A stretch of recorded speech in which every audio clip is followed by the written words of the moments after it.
Can we talk about Jenny? What's your rush? She is only 17. She's got her whole life ahead of her. If I'm to turn over my daughter to you, which I am not, at least I'd like to know what you're like. She's our daughter. Ours. Maybe. We'll see. They've been very slow with the blood test. So you live in a French farmhouse off Sunset Boulevard. Do you have a pool? Christ. Oh, come on, Billy. I wrote down 74 questions to ask. Don't make me look for the list. Do you have a pool? Well, naturally you've got a pool. You've got a tan, so you've got a pool. Is it kidney-shaped, liver, possibly gallbladder? Pancreas, actually. The head surgeon at Cedars of Lebanon put it in. You're terrific. You haven't spent 15 days of your life out here, but you know exactly how we all live, don't you? Too bad you're going back so soon. You're going to miss the way we spend our holidays. Wouldn't it just thrill you to see a pink-painted Christmas tree on my lawn? Or maybe a 3-flavor Baskin-Robbins snowman wearing alligator shoes, with a loudspeaker on the roof playing Sonny and Cher singing Silent Night. When you've seen it once, the thrill is gone. There's that drink. What kind of a car do you have? You're really serious, aren't you? I'm dead serious. If I'm to leave my precious baby with you, I want to know what kind of a car I'm leaving her in. A brown Mercedes, 450 SEL. You have no class. You never had any class. A red Pinto in Beverly Hills would be class. Can I throw a few more questions at you? Questions? Thought they were spears. What happened to that cute little wife of yours? I don't mean me. I mean the cute one after me. Divorced her too, didn't you? She was on the road a lot. I like to stay home. The first 3 years weren't too bad. Oh, that's right. She was a singer, wasn't she? Somebody sent me an album of hers once for Christmas as a gag. They were right. I gagged. Really? She was number 3 on the charts, won 2 Grammys last year. I thought she was good. Pity you didn't take up the guitar sooner. You could have still been with her. And tell me about the one you're seeing now. What does she do? She's an actress. Quite good. She was married before. Has got a little boy, 11 years old. And is marriage contemplated?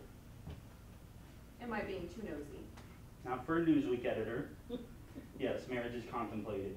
It is being discussed. It is being considered. Strange as it seems, I like being married. Right. And will there be room for all of you in the little French farmhouse, or will you have to move to an Italian palazzo off Wilshire Boulevard? What are you so bitter about? You used to be bright and witty, but now you're just snide and sarcastic. It comes with age. When you don't have a fastball anymore, you've got to change up some sliders. Please. Spare me your sports metaphors. You never knew a bunt from the double. The only reason why you ever went to the games because you thought you looked butch. Are you through with your interrogation? I'm still interested in this new girl. Her name is Betsy Lasorda. Her father used to be a damn good director. She can catch a trout and she can beat me in tennis. I think she's peachy. What else? Well, you've been bouncing around a lot lately, Billy. Do you really care for her, or do you just have someone who gets you a break on marriage licenses? God, I can just hear the whips flying whenever you and the second best mind since Adlai Stevenson get together. Sitting there freezing under a blanket at the Washington Redskins game, playing anagrams with the names of all the Polish players. I tell you something. For one of the brightest women in America, you bored the hell out of me. Your mind clicks off bric-a-brac so goddamn fast that there's never a chance for an honest emotion or thought to ever get through. And you're so filled with honest emotions. You fall in love every time someone sings a ballad. You're worse than a hopeless romantic. You're a hopeful one.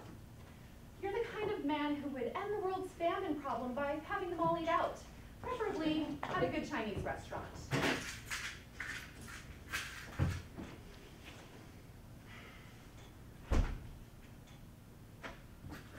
What do you want to do about Jenny? Who? Do you want to discuss this problem sensibly and sincerely, or do you want to challenge me to the New York Times crossword puzzle for her? Oh, stop pouting, Billy. You may dress like a child, but you don't have to act like one. Would you mind terribly if I set up yours and left?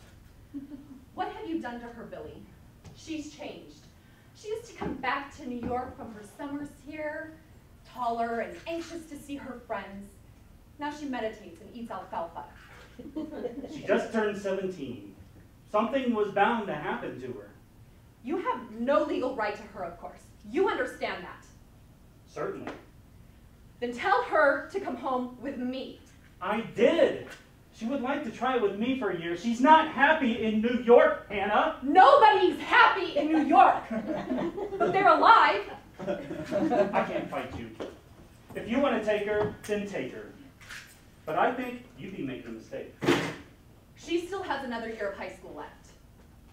Believe it or not, they have good schools out here. I can show you some if you like. Oh, that should be fun. Something like the Universal Studios tour. What a snob you are. Thank God there's still a few of us left. What is there so beautiful about your life that makes it so important to put down everyone else's? 40 square blocks bound by Lincoln Center on the west and Cinema 2 on the east is not the center of the goddamn universe. I grant you, it's an exciting, vibrant, stimulating, fabulous city, but it's not Mecca. It just smells like it. The hell with New York, or Washington, or Boston, or Philadelphia. I don't care where Jenny lives, but how. She is an intelligent girl with a good mind. Let it grow and prosper. But what the hell is she going to learn in a community that has valet parking just to pick up 4 bagels and a copy of the Hollywood Reporter? I've been to Martha's Vineyard in July, Hannah. Heaven protect me from another intellectual Cape Cod summer, the political elite queuing up in old beach sandals to see Bogart pictures. Standing there eating their ice cream cones and reading the New Republic. Neat, wasn't it? No. Your political friends never impressed me. I remember one hot Sunday afternoon in Hyannisport when our ambassador to some war-torn Middle Eastern country was in a state of despair because he couldn't get the hang of throwing a frisbee. My God, the absurdity. I went to this charity luncheon in East Hampton to raise money for the California grape pickers. There was this teeming mob of women there that must have spent a total of $12,000 on new Gucci pants just to raise $2,000 for the grape pickers. Why the hell didn't they just mail them the pants? You were terrific when you used to write like that. I didn't see the last picture you wrote, but they tell me it grossed very well in backward areas. Jesus, was I anything like you before? I couldn't hold a candle to you. No wonder no one spoke to me out here for the first 2 years. Lucky you. Look, I hate to interrupt your train of venom, but can we get back to Jenny? Yes, Jenny, what a good idea. If you respect her as a person, respect her right to make a free choice. You get her for summers. That's enough. If the judge had seen your lifestyle, you'd be lucky to get her Labor Day afternoon. Funny how we haven't discussed your lifestyle, isn't it? I don't have a lifestyle. I have a life. The hell you do. The only time you're alive is on Tuesday mornings whenever the magazines hit the stands. You're a voyeur in newsprint, snooping on everyone else's lifestyle and editing out the healthy aspects of the human condition because for $1 a copy, who the hell wants to read about happiness? Sometimes I actually miss you. You wouldn't consider coming back east and entering into a menage a trois? Would you like to know what Jenny has to say about you? She's told me. She thinks I'm a son of a bitch. She also thinks I'm a funny son of a bitch. She loves me, but she doesn't like me. She's afraid of me. She's intimidated by me. We have a normal mother-daughter relationship. She told me she feels stifled. That the only time that she could really breathe freely is when she's out here. I have a wonderful nose and throat man on East 84th Street. How can you be so flippant about your own daughter's well-being? And how the hell can you be so pompous as to not recognize a very healthy rebellious attitude in an adolescent? If she didn't complain, I would probably send her to an expensive shrink. Since she's with me 10 months of the year, it's only natural that you're the one she's going to miss. I think by and large she and I have managed quite well, but it's obvious, like all young girls, she needs a father image. I don't mind. As long as it's only July and August, it might as well be you. This is Thanksgiving and she came out without your permission. She never had a very good head for dates. What would you do if I just kept her with me? Don't be ridiculous. But what would you do? I would hire the very best attorney I could in California and have him beat the shit out of you. Would you drag it through the courts if I said I'm keeping her for 6 months? I will call my friend the Attorney General of the United States if she is not on that 3 o'clock plane.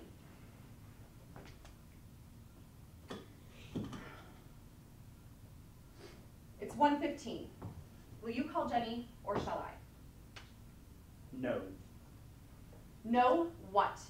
No, sir.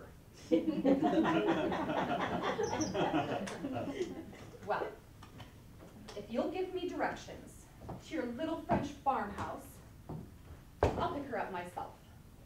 How much time do you spend with her? Do you ever eat breakfast with her? How many nights does she eat dinner alone? Do you think that $20 bill you give her every time you go off to Washington for the weekend makes her happy? The girl is growing up lonely, Hannah. And if you tell me she's got a cat and canary, I'll belt you right in the choppers. She has 2 dogs, a Dominican cook, and 12 girls that stay over every time I'm away. Despite her gothic reports, she is not living the life of Jane Eyre. The truth. You know, if we leave it up to Jenny, you don't stand a chance in hell of getting her on that plane, right? Certainly. Why else would the ninny run away in the first place? Who said we don't have problems? She is 17, and when we go at each other, she needs another shoulder to cry on. But I'll be goddamned if I'm giving up a daughter for a cashmere shoulder 3,000 miles away!